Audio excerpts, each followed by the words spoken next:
This kite surfer is hitching a ride on a moving air mass. Our transparent atmosphere reveals itself when it starts to move. Moving air, of course, is wind.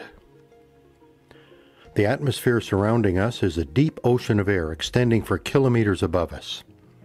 We know that the atmosphere is essential to life on Earth. The components of air, particularly oxygen and carbon dioxide, play a critical role in the chemistry of life. Another important aspect of air is atmospheric pressure. We live at the bottom of an ocean of air.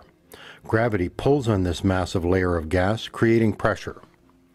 The pressure is greatest at the bottom, the Earth's surface, the level where we live. Pressure is a force per unit area. The standard SI unit of pressure is the Pascal. 1 Pascal is 1 Newton of force per square meter. You will also find PSI, or pounds per square inch, used in parts of the world, particularly America. Air pressure at sea level is 14.7 psi, or 101.3 kilopascals. That's over 101,000 newtons of force per square meter. If you have a small kitchen table, 1 meter square, the force on that area created by air pressure is approximately 101,000 newtons, equivalent to the weight of 10 cars sitting on the tabletop. If air pressure can generate such huge forces, why don't we notice it? Why doesn't the table collapse? It turns out that pressure in a fluid like air transmits in all directions, not just down. This means that the 101,000 newtons of force pushing down on the tabletop is balanced by 101,000 newtons pushing up. Forces are balanced. Similarly, our bodies are not crushed because the fluids contained within our skin exert a pressure that balances atmospheric pressure. Here is a simple demonstration that reveals the presence of atmospheric pressure. Fill a glass with water. Cut a small piece of card large enough to cover the top of the glass. Lay the card on the glass. Hold the card in place and rotate the glass full of water. Surprisingly, the water stays in the glass. Here's the explanation. The card provides a rigid membrane between the water and the air in the room. Air pressure pushes up on the card. Air pressure is not pushing down on the water because there is a vacuum at the top of the water. Air pressure is pushing on the outside of the glass, but this does not affect the water. The only downward force from the water is its weight. The upward force of air pressure easily supports the weight of the water.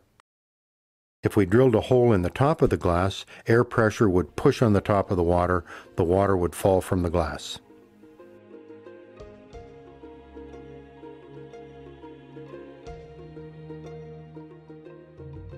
The forces involved in our above demonstration are impressive. The glass I used in this demonstration has a diameter of 6 centimeters at the open end. The force acting on that small area is an incredible 286 newtons, or 64 pounds. Easily enough force to support the water in the glass. To confirm my numbers, calculate the area of the open end of the glass, then multiply by atmospheric pressure. Interestingly, we couldn't live without atmospheric pressure. In the few minutes you have spent watching this video, your body has been quietly using air pressure to move air in and out of your lungs. The diaphragm, a muscular membrane below your lungs, alternately contracts and relaxes, changing the volume of the body cavity, which changes internal pressure. Low pressure allows air at atmospheric pressure to move down the trachea into the lungs. High pressure forces it out. Without atmospheric pressure, we could not breathe. Atmospheric pressure also plays a role in the function of many devices, including water pumps, syringes, and drinking straws. When you use a drinking straw, you're not sucking liquid up the tube, air pressure pushes the liquid up the tube. For more videos about our atmosphere and other science topics, visit hylaroad.com. Follow the videos link.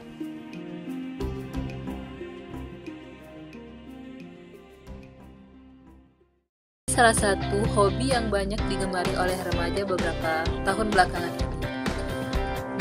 Namun, tahukah kamu bahwa pendakian yang tidak disertai dengan persiapan yang matang justru bisa sangat membahayakan bagi para pendaki?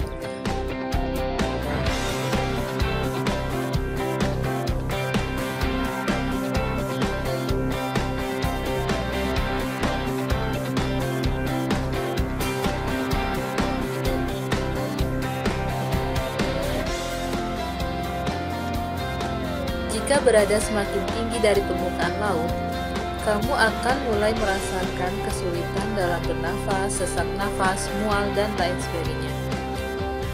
Menurutmu, kira-kira apa yang menyebabkan hal ini bisa terjadi? Contoh lainnya adalah ketika pesawat akan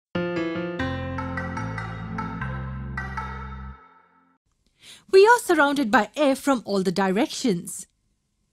This envelope of air around us is what we call atmosphere. Does air also exert pressure on objects on the earth? In our previous video, we studied that the liquid exerts pressure in all directions. For example, here we have the water in a beaker. Due to gravity, this water is pulled down towards the earth. If we divide this water into different layers, then each layer is being pulled down by the earth. Due to this pull, water exerts downward pressure and this pressure is uneven throughout. That is, the bottom layer experiences more pressure than the top layer. This is because the weight of water above the bottom layer is more and the pressure decreases as we go upwards. In fact, we saw that the water exerts pressure in all directions and not only in the downward direction. One more thing that we studied about the liquid pressure is that at any point in a liquid, the pressure is the same in all directions. That is, if I take any point here in this water, the pressure exerted by water here is the same in all the directions. Air also behaves in the same way. Just like water, air is also being pulled down by the Earth's gravitational force. This force applies pressure on the air in the downward direction.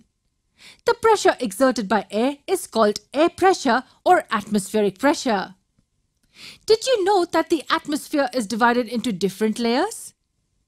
The atmosphere is divided into 5 layers, namely the troposphere, stratosphere, mesosphere, thermosphere, and exosphere. The pressure in the troposphere, which is the bottommost layer, is higher than the pressure in the layers above it. And I'm sure you can guess the reason why. This is because the weight of the air above the troposphere is greater than the weight of the air above, say, the stratosphere. The air pressure also acts in every direction and not only in the downward direction. And finally, just like the pressure in liquids, the air pressure at a particular height above the Earth's surface is same in all directions. That is, if I take these 2 points at the same distance above the Earth's surface, then the air at this point will exert an equal pressure in all the directions, just like the air at this point. Let's look at an interesting graph now. A graph which represents pressure at a particular altitude. The graph also represents how the pressure varies from layer to layer.